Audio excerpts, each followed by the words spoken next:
10월 7일 수요일 3시 증권통 마감 시황입니다. 오늘 장 한마디 2000 돌파로 정리하겠습니다. 간밤 미국 증시가 혼조 양상으로 마감됐고 우리 증시도 양대지수 혼조세를 기록했지만 의미 있는 흐름은 나타났습니다. 2달 만에 처음으로 코스피가 2000선을 돌파했고요. 그 재료는 바로 실적이었습니다. 삼성전자의 어닝 서프라이즈 때문이었는데요. 밸류에이션 매력까지 삼성전자 더해지면서 주가 급등하는 모습이었습니다. 이렇게 해서 시장에서는 실적과 밸류에이션을 모두 만족시키는 종목에 대한 관심이 높아지고 있습니다. 코스피가 2000선을 넘어서 200일선을 회복하고 3분기 실적 시즌 단기 랠리를 보여줄 수 있을지 주목되고 있는데요. 코스닥은 반면에 오늘 장 소외받았습니다. 오늘 코스피 지수 종가 보겠습니다. 사흘째 상승하면서 삼성전자의 효과를 톡톡히 봤습니다. 코스피 지수 2005.84포인트 0.76%의 상승이었습니다. 코스피 지수 어제는 2000선에 대한 저항을 나타냈고요. 장중에 오전장에는 2000선에 대한 좀 부담감이 있었지만 오후 들어서 상승폭을 키워나가면서 2005포인트까지 도달했습니다. 15포인트 전장 대비 오르는 모습을 나타냈는데요. 오늘 수급 주체 동향을 봤을 때 외국인이 장중에 매수 매도를 오락가락하기도 했습니다만 결과적으로 외국인 기관 오늘 장 동반 매수하면서 마감됐습니다. 외국인 886억 원, 기관 쪽에서 888억 원어치 주식을 사들였고요. 개인 쪽에서 사흘째 순매도하면서 2,133억 원어치 주식을 팔았습니다. 자, 오늘 업종 동향 함께 살펴볼까요? 동반 순매수가 나타났던 섹터가 굉장히 협소하게 나타났고요. 특히 외국인 기관은 IT에 주력을 했습니다. 이 밖에 코스피 200과 운송장비도 매수하는 모습이었는데요. 오늘 유가증권 시장 상승 업종 1위는 전기전자 6.3%의 급등이었습니다. 종이목재가 3.08% 올랐고 제조와 철강 금속, 운송장비 나란히 1.2에서 1.9% 상승세 기록했습니다. 오늘 양대 시장 큰 궤는 똑같이 움직였습니다. 양대 시장에서 IT 반도체 쪽 좋았고요. 반면에 제약 쪽이 약했습니다. 의약품 업종이 4.3%, 음식료품, 의료정밀, 섬유, 의복, 전기가스까지 1.2에서 3.7% 하락세를 기록했습니다. 유가증권 시장 첫 번째 이슈는 삼성전자의 깜짝 실적 발표입니다. 개장 전에 나왔던 영업이익 잠정치, 시장의 전망치 평균이 6조 6천억 원, 하지만 발표치는 7조 3천억 원으로 나왔습니다. 3분기 원화 약세 효과, 더불어서 반도체의 실적 호전 때문이었는데요. 이와 함께 코스닥에서도 반도체를 비롯한 LED주까지의 강세가 나타났습니다. 향후 3분기 실적 시즌에 원화 약세의 수혜를 받을 수 있는 업종들이 좀 더 부각이 될 수 있을지 시장에서 주목을 하고 있습니다. 주가들을 오늘 장 살펴보도록 하겠습니다. 증권통해서 그룹핑을 해봤는데요. 먼저 삼성전자가 8.69% 급등입니다. 오늘 종가가 125만 1,000원 선 기록했습니다. 증권통 차트를 통해서 확인하겠습니다. 자, 하루 만에 이렇게 크게 올랐던 적은 지난해 10월, 11월 이후에 처음인데요. 11월에 2조 원대 자사주 매입 계획을 발표하면서 장중 8% 오르고 5% 상승 마감한 적이 있었는데 오늘 장에 이렇게 급등하면서 밸류에이션 매력까지도 부각이 됐다라는 분석이 나오고 있고요. 삼성전기와 SK하이닉스가 나란히 상승하긴 했었지만 삼성전기 음봉을 기록했고요. SK하이닉스 0.3% 소폭 상승에 그쳤습니다. 이 밖에 IT주 가운데서 금호전기가 5.5%, KEC, 동부하이텍, 개덕 GDS 나란히 4에서 5% 오름세를 기록했습니다. LG전자 3.35% 상승하면서 46,300원에 마무리가 됐고요. LG디스플레이는 0.44% 올랐습니다. 코스닥으로 가보시면 오늘 LED주와 반도체주의 강세 돋보이고 있는데요.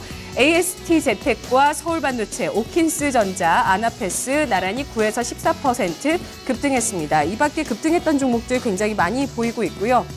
마지막으로 원화 약세 수혜주 현대차도 1.6% 상승 마감했습니다. 다음 유가증권 시장의 특징 제약주입니다. 제약주 동반 약세 기록했는데요. TPP 타결의 피해가 부각되고 있습니다. 특허 만료 기간이 축소되는 결정이 TPP를 통해서 나오게 되면서 이에 따른 투자 심리 악화가 있었고요. 3분기 좋은 실적이 예상되고 있습니다만 현재 제약주는 조정을 계속해서 크게 받습니다. 글로벌적으로 헬스케어 섹터의 조정이 나타나고 있는데요. 바로 힐러리 대선, 미국 대선 후보가 약값 논란에 대해서 제기하면서 약값 인하에 대한, 약값 규제에 대한 공약을 발표하면서 글로벌 헬스케어 업종 추세가 좋지 못한 모습 형성이 되고 있습니다. 오늘 종가를 함께 확인하겠습니다. 양대 시장에서 제약 바이오주들 묶어봤는데요. 먼저 한미약품과 한미사이언스가 6에서 7% 급락하면서 마감됐습니다. 동아 ST도 6.2% 하락한 11만 3,500원 선 종가를 형성했고요. 일양약품과 종근당 나란히 5에서 7% 하락했습니다. 코스닥에서는 이글벳 대화제약, 콜마 B&H, 코롱생명과학, 프로스테믹스, 바디텍 매드 같은 종목이 5에서 7% 나란히 하락하는 모습 기록됐습니다. 대형주 가운데 메디톡스도 4.5% 하락하면서 42만 2천원 선의 종가를 형성했습니다. 코스닥 가보겠습니다. 오늘 코스피가 부각받으면서 코스닥은 이틀째 하락세를 나타냈습니다. 680선을 이탈하는 움직임 보였는데요. 종가 확인해 보시죠. 코스닥 지수 679.83포인트, 1.34% 하락세 기록했습니다. 시가가 고점이 됐고요. 이후에 낙폭을 키워나가는 모습이었습니다. 오늘장 9.23포인트의 하락폭 기록했습니다. 유가증권 시장과 반대로 외국인과 기관 코스닥에서 이틀째 순매도하고 있습니다. 특히 기관 쪽에서 952억 원어치 주식을 팔아치웠고요. 개인 쪽에서 1,329억 원 대규모 순매수를 기록하면서 코스닥 주식 사들이고 있습니다. 오늘 동반 순매도했던 외국인과 기관이 함께 매도했던 섹터들 다양하게 나타났습니다. 화학과 제약, 방송 서비스, 통신방송 서비스, 오락문화 동반 매도세 기록됐습니다. 코스닥에서 가장 크게 하락했던 쪽 출판 매체 4%, 방송 서비스 3.9%, 제약이 3% 하락했습니다. 통신방송과 의료정밀 나란히 2.6에서 2.8% 하락세를 기록했고요. 반대로 상승했던 쪽입니다. 오늘 반도체가 1.78%, 통신 서비스, 비금속 나란히 1% 내외로 올랐고요. IT 하드웨어, 컴퓨터 서비스도 오름세를 기록했습니다. 코스닥의 특징. 좀 의미 있는 흐름보다는 앞서서 유가증권 시장 움직임 짚으면서 다 알아봤던 것 같고요.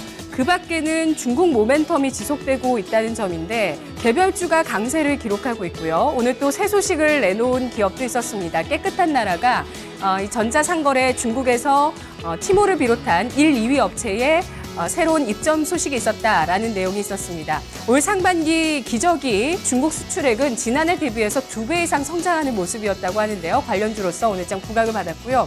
이런 관련주들이 변동성을 나타내는지 아니면 추세를 나타내 줄 수 있을지 주목이 되고 있습니다만 상당히 변동성이 연일 크게 보여지고 있습니다. 그 가운데서도 추세를 유지하는 종목도 있긴 한데요. 증권통 시세를 통해서 오늘 확인을 해보면 기존의 이 중국 모멘텀을 받던 주식 계속 순환매가 돌고 있죠. 오늘 나란히 뉴프라이드, EID, 쌍방울, 광림까지 2에서 17% 강세를 기록했습니다. 오늘 새롭게 부각이 됐었던 깨끗한 나라가 가격 제한폭까지 올랐고요. 어제 중국 쪽에서 공장을 설립한다, 전기차 관련해서 배터리 팩 업체를 설립한다는 소식을 나타냈었던 나라 M&D 어제 상한가 시세 이후에 오늘장은 2.6% 하락으로 돌아섰습니다. 이 밖에 최근 중국 모멘텀 받았던 LNF와 NPK는 5에서 10% 급락했습니다. 다음 코스닥의 특징입니다. 핀테크주가 부활할 수 있을지 장중의 흐름이 긍정적이었는데요. 오후장에 뒷심이 빠졌습니다. 삼성페이가 국내외적으로 호평을 받고 있습니다. 애플페이를 위협한다라는 내용들도 나오고 있고요. 또 오늘 한 기업이 투자 경고가 해제됐죠. 거래대금도 많이 실렸습니다. 한국전자 인증이 투자 경고가 해제되면서 주목을 받았습니다. 과연 핀테크 3분기 실적 시즌 뒷받침돼줄 수 있을지 아니면 혹시 이슈라도 뒷받침이 돼주면서 계속해서 테마가 유지될지 주목이 되고 있는데요. 오늘 핀테크 전반적으로 살펴보겠습니다. 핀테크 주식 가운데서 투자 경고가 해제됐던 한국전자인증이 가장 크게 올랐네요. 16% 강세, 한국전자금융 10%, 한국정보인증, 한국정보통신 같은 이런 기업들의 거래대금 시장에서 많이 쏠렸습니다. 자, 이 밖에는 EMW 3% 상승세를 보였고요. 나이스 평가 정보가 2에서 4% 하락세 기록했습니다. 다음으로 넘어가셔도 다 핀테크 주식인데요.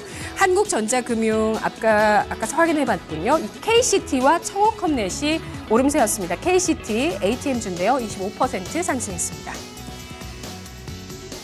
네, 12월 물 선물 지수 마감을 향해 가고 있는데요. 현재 살펴보겠습니다. 1.5% 상승하면서 243.75포인트 기록하고 있습니다. 선물 시장의 수급 함께 보시면 개인 쪽에서 소폭의 매수, 외국인은 3,200계약 순매수, 기관은 3,400계약대의 순매도입니다. 증권통 3시 마감 시황 권미란이었습니다.